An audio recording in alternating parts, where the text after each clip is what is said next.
When you first receive your diviner unit, the first thing you must do is charge it. To do that, we take the supplied charger plug pack, take it from its packaging. We'll notice that there's only one end of the cable here to plug into the diviner unit, the other end is missing. That's because each country requires a different type of cable to plug into their mains powered socket.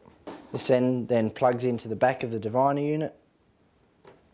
And we let that charge for about 4 hours until the battery is all the way up. We take it off for about 10 seconds and then we plug it back in, and that gives it a full charge. Once the diviner unit's charged, you can switch it on and start the setup process. The best way to set up the unit is to read the manual, start from the very beginning of the Diviner 2000 user guide and work your way through.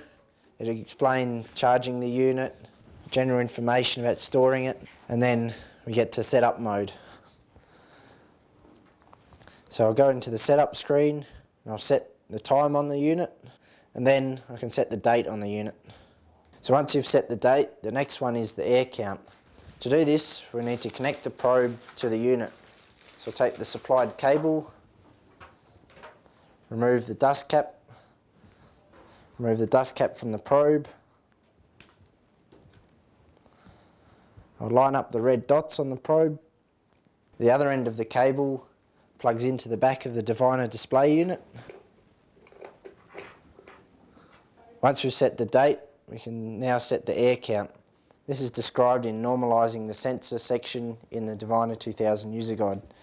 So we'll take the probe, we'll place the sensor in a dry, clean access tube. We hold this in the air, we start the measurement. Once that air reading's finished, to take our water reading, we can either stick this tube in a bucket of water so that there's plenty of water around it, at least 10 to 20 centimetres of water in every direction, or we can use our normalisation container.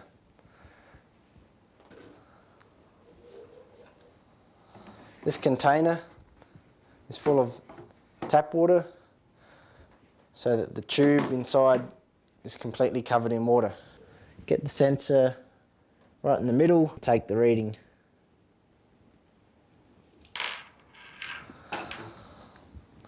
Once that's finished, we can set the scale in inches or centimetres. Use the arrow keys to scroll between and then hit enter once you've selected. You can then set the default screen, choosing between single or sum graphs for the default graphing type after taking a reading.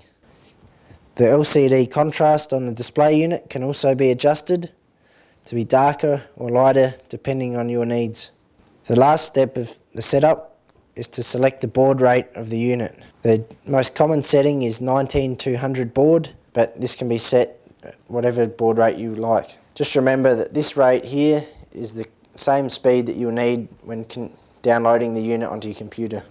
Once we've finished the initial setup of the Diviner display unit, we can start setting up our profiles on the unit. So I'll move through to the creating a soil profile with the default calibration equation. To do that, select calibrate on the screen. I type in the number of the tube I want. So the first tube will be 01, and then I hit enter to create that profile. I then go through and do this for each tube that I have, and this will create a profile in the unit. For scientific applications, sometimes absolute data is needed, and in this case the calibration will need to be completed for each site.